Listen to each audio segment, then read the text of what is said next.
یہ میری خوش قسمتی کہ میں حضور کا امت ہوں، ساری زندگی اس کا شکریہ ادا کرتا رہوں تو کہ شکر ادا۔ ہم حضور کی امتی، نبی انتظار کرتے رہے، نبی منتظر رہے۔ حضرت خلیل اللہ کی بارگاہ میں پکار رہے ہیں، ربنا وابعث فیہم رسولا، مالک رسول بھیج دے۔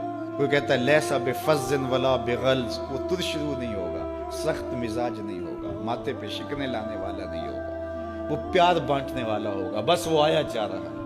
حضرت عیسیٰ نے تو نام بھی بتا دیا نا، مبشرم برسول یاتی من بعد اسمہ احمد، لوگوں میں جا رہا ہوں، چلو نام بھی بتا دیتا ہوں، میرے بعد جو آنے والا اس کا نام احمد ہوگا۔ نبی انتظار کرتے رہے، 12 نبیوں نے انتظار کیا حضور کی امت میں ہونے کے لیے، تمنا کی۔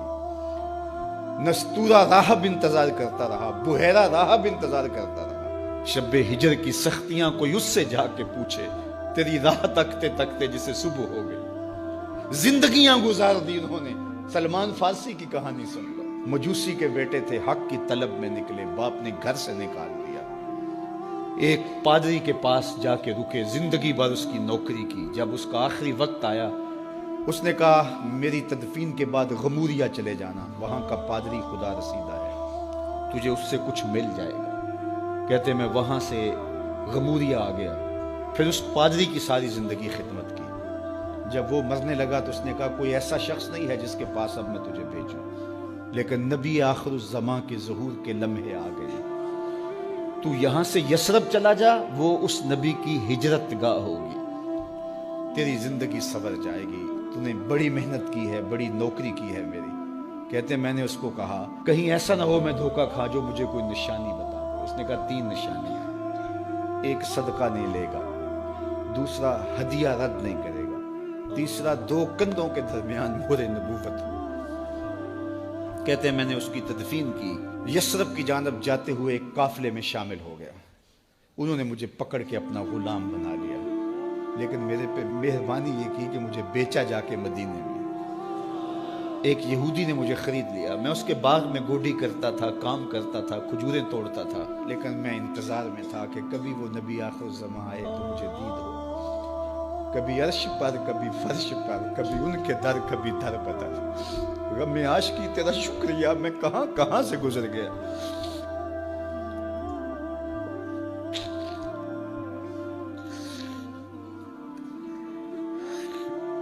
کہتے ہیں ایک دن میں اپنے باغ میں کھجوریں توڑ رہا تھا کہ ہواؤں میں مستی پیدا ہو گئی اور ہر سمت سے طلع البدر علینا کی صدائیں گونجنے لگی۔ میں سمجھ گیا کہ وہ لمحے آ گئے، میں نے چھلانگ لگا دی اور دوڑ پڑا۔ میرے آقا نے سمجھا شاید غلام بھاگ گیا، اس نے دوڑ کے مجھے پکڑ لیا۔ میں نے اس کو کہا کہ میں نوکر تیرا ہی ہوں، لیکن دل نوکر کسی اور کا ہے، میں بھاگوں گا نہیں، مجھے جانے دے۔ میں کچھ کھجوریں لے گیا تھا صدقے کی نیت سے، جا کے حضور کو پیش کی۔ آقا کریم نے فرمایا ہم نبی صدقہ نہیں لیتے۔ کہتے ہیں نشانی ایک پوری ہو گئی۔ کہتے ہیں کہ میں کچھ دنوں کے بعد اور کھجوریں لے گیا اور میری نیت ہدیہ کی تھی، میں نے پیش کی، حضور نے قبول فرما لی۔ لیکن میں بھی کہتا تھا تیسری نشانی بھی پوری ہو لے تو پھر مانوں گا، اور وہ کیا تھی؟ 2 کندھوں کے درمیان مہر نبوت۔ کہتے ہیں ایک دن حضور میرے باغ میں آئے اور آقا کریم نے اپنے مبارک کندھے پہ چادر رکھی ہوئی تھی اور چادر کی اوٹ میں مہر نبوت چھپی ہوئی تھی، اور میں پیچھے ہو کے دیکھتا تھا، اور میری آرزو یہ تھی کہ کوئی تیز جھونکا ہوا کا آئے اور چادر ہٹ جائے اور میں مہر نبوت کی زیارت کر لوں۔ حضور میرے ارادہ قلب سے آگاہ ہوئے، فَأَلْقَى إِلَيَّ رِدَاءَهُ، حضور نے چادر اتار کے میری جانب پھینکی اور پھر ایسے رخ کر کے فرمایا انظر الی ما امرت بہ، اس پادری نے جو بتایا تھا دیکھ لے آ کے۔ تو کہا میں نے دیکھا کہ حضور کے کندھوں کے درمیان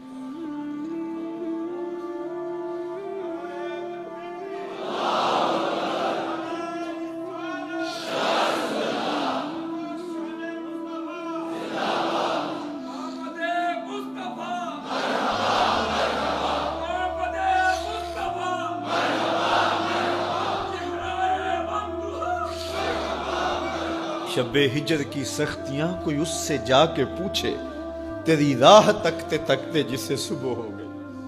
ہم نے تو کوئی انتظار نہیں کیا نا، ہم نے تو کوئی دکھ نہیں سہا، ہم سوئے تھے مقدر جاگ اٹھے. ہمارے والد مسجد سے مولوی صاحب کو بلا لائے. انہوں نے کان میں آ کے کہا مبارک ہو تو حضور کا نوکر بن کے آ رہا.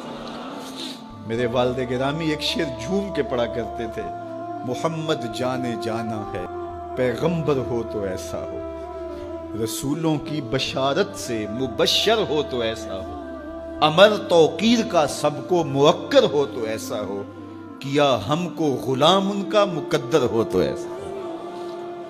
میں اپنے مقدر پہ قربان نہ جاؤں, آپ اپنے مقدر پہ نثار نہ جائیں. ہمیں وہ نبی ملا جو نبیوں کا نبی. بنو سعد کے مقدر بھی جاگ اٹھے.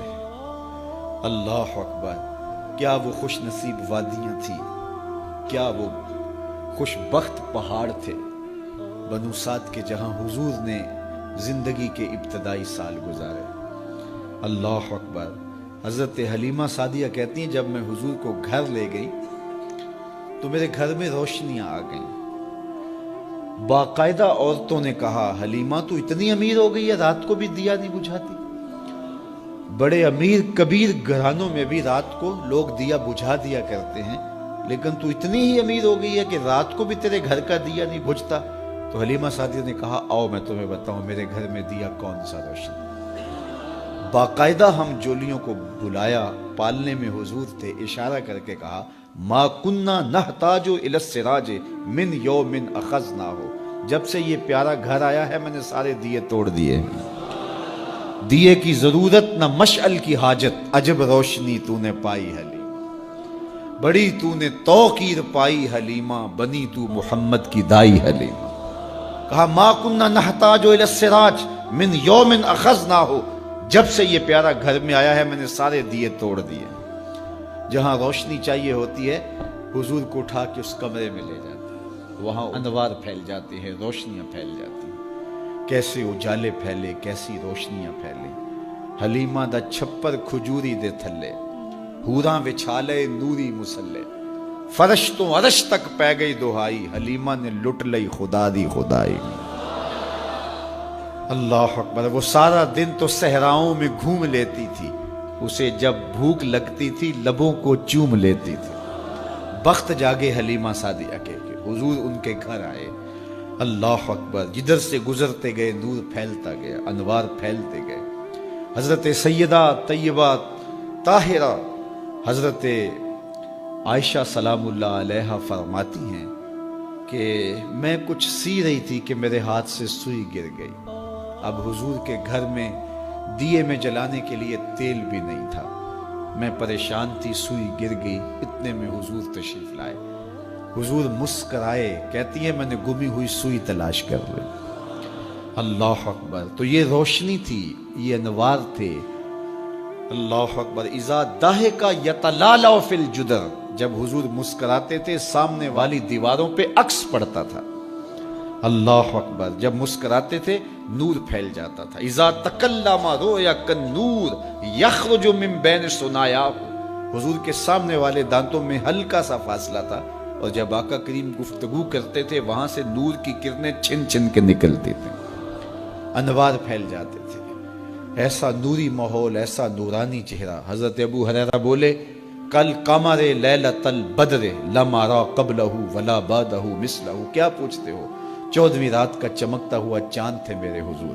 پھر کہا نہیں نہیں نہیں, حضور جیسا نہ پہلے دیکھا نہ بعد میں دیکھا. حضرت حسان بن ثابت پاس کھڑے تھے. کہا دیکھتے کیسے, کسی ماں نے جنم دیا ہوتا تو دیکھتے. خدا نے وہ سچائی پن چھڑیا جدے وچ محمد نو ٹالیا سی. حسینہ جمیلہ دا منہ موڑ دیتا, محمد بنا کے قلم توڑ دیتا. مثل او در عالم امکان متصور نیست. حضرت شیخ مجدد کہتے ہیں حضور کی مثل بزم عالم میں ممکن ہی نہیں ہے, ہو ہی نہیں سکتا.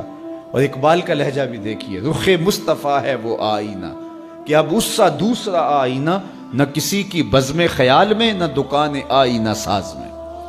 تو وہ پیکر تراشا, وہ پیکر تراشا, مکھ چند بدرشا شانی ہے, متھے چمک دی لاٹ نورانی ہے, کالی زلف تیک مستانی ہے, مخمور رکھی ہن مد بھری. کیسا جمال دیا, کیسا حسن دیا. اچھا بریلی کے امام سے بھی پوچھ لیجئے. اللہ اکبر. بل بل نے گل ان کو کہا, کمری نے سروے جاں فضا. بلبل کی منتہائے پرواز تو یہی ہے نا، کسی کو پھول کہتے.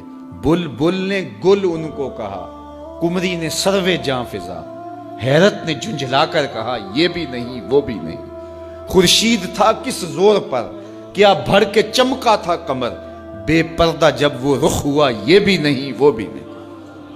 وہ حسن دیا وہ جمال دیا اللہ نے اپنے محبوب